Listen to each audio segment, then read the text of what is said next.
पुरानी कहानी है। एक रात ऐसा हुआ, एक स्त्री का पति थका मांदा यात्रा से घर वापस लौटा। थका था, प्यासा था, आकर बिस्तर पर बैठ गया। उसने अपनी पत्नी से कहा कि पानी ले आओ, मुझे बड़ी प्यास लगी है। पत्नी पानी लेकर आई, परंतु वह इतना थका था कि लेट गया और उसकी आंख लग गई।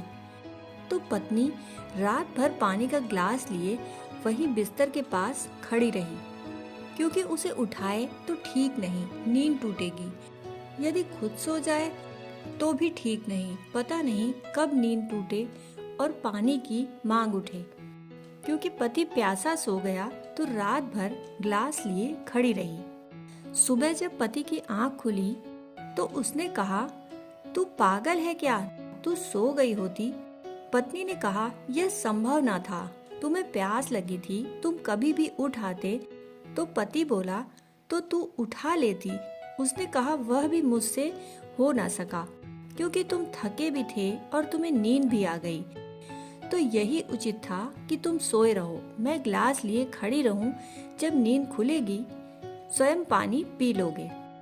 नींद नहीं खुलेगी तो कोई बात नहीं, एक रात जागने से कुछ बिगड़ा नहीं जाता। यह बात पूरे गांव में फैल गई, सम्राट तक पहुंच गई। सम्राट ने उस स्त्री को बुलाकर बहुत सारे हीरे जवाहरातों से उसका स्वागत किया। सम्राट ने कहा कि यदि ऐसी प्रेम की धारा मेरी राजधानी में थोड़ी भी बहती है तो हम अभी जीवित हैं, अभी हमारी संस्कृति के प्राण जीवित हैं, स्पंदित हैं। पड़ोस की एक महिला इससे बड़ी ईर्ष्या से भर गई कि यह भी कोई खास बात थी। एक रात ग्लास हाथ में लिए खड़े रहे, इसके लिए लाखों रुपए के हीरे जवाहरात दे दिए। यह भी कोई बात है? उसने अपने पति से कहा कि देखो, आज तुम थके मांदे होकर लौटना, आते ही बिस्तर पर बैठ जाना, पानी मांगना। मैं जब पानी लेकर आऊंगी तुम आंख बंद करके सो जाना और मैं रात भर खड़ी रहूंगी। और सुबह जब तुम्हारी आंख खुले तो तुम इस तरह के वचन मुझसे बोलना कि तू क्यों रात भर खड़ी रही, तू मुझे उठा लेती। मैं कहूंगी, कैसे उठा सकती थी, तुम थके थे। कि तू सो जाती तो मैं कहूंगी, कैसे सो जाती, तुम्हें प्यास लगी थी। और इतने जोर से यह बात करना कि पड़ोस में लोगों को पता चल जाए, सुनाई पड़ जाए।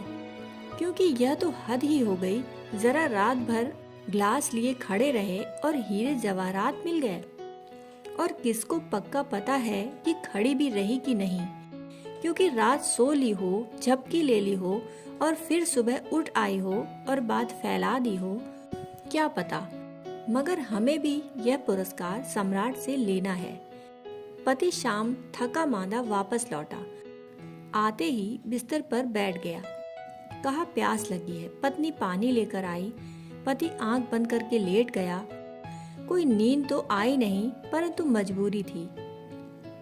और फिर लाखों करोड़ों के हीरे जवाहरात उसके मन को भी भा गए। अब पत्नी ने सोचा कि बाकी दृश्य तो सुबह ही होने वाला है, अब कोई रात भर बेकार खड़े रहने में भी क्या सार है। और किसको पता चलता है कि खड़े रहे कि नहीं खड़े रहे। वह भी गिलास रखकर सो गई। सुबह उठकर उसने जोर से बातचीत शुरू की कि पड़ोस जान ले।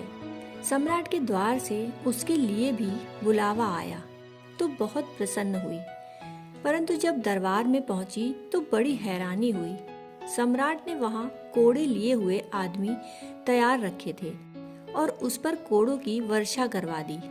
वह चीखी चिल्लाई कि यह क्या अन्याय है, एक को हीरे जवाहरात, मुझे कोड़े।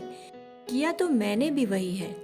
सम्राट ने कहा, किया वही है, हुआ नहीं है, और होने का मूल्य है, करने का कोई मूल्य नहीं। गीता पढ़ी जा रही है, हमने सुन लिया कि गीता पढ़ने वाले पाप से मुक्त हो गए, मोक्ष को उपलब्ध हो गए। हमने सोचा हम भी हो जाएं, हमने भी पढ़ ली, परंतु हमारा पढ़ना उस दूसरी पत्नी जैसा है, हम परमात्मा को धोखा न दे सकेंगे।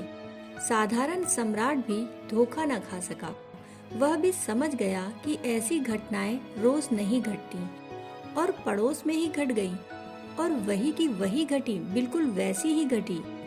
यह तो कोई नाटक हुआ और जीवन में यह रोज होता है। अगर हृदय में स्पंदन ना हो रहा हो तो तुम कर सकते हो, लेकिन उस करने से क्या अर्थ है? जीवन पुनरुक्त नहीं होता।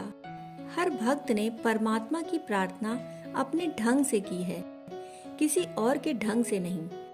हर प्रेमी ने अपने ढंग से प्रेम किया। कोई मजनू और शीरी और फरियाद उनकी किताब रखकर और पन्ने पढ़ पढ़कर और कंठस्थ करके प्रेम नहीं किया। जीवन कोई नाटक नहीं है, इसे दोहराया नहीं जा सकता। जगत में कुछ भी दोहराया नहीं जा सकता। प्रत्येक घटना अनूठी है। प्रामाणिक के लिए मुक्ति है, पाखंड के लिए कोई मुक्ति नहीं। दोस्तों, कहानी सुनने के लिए आपका बहुत बहुत आभार।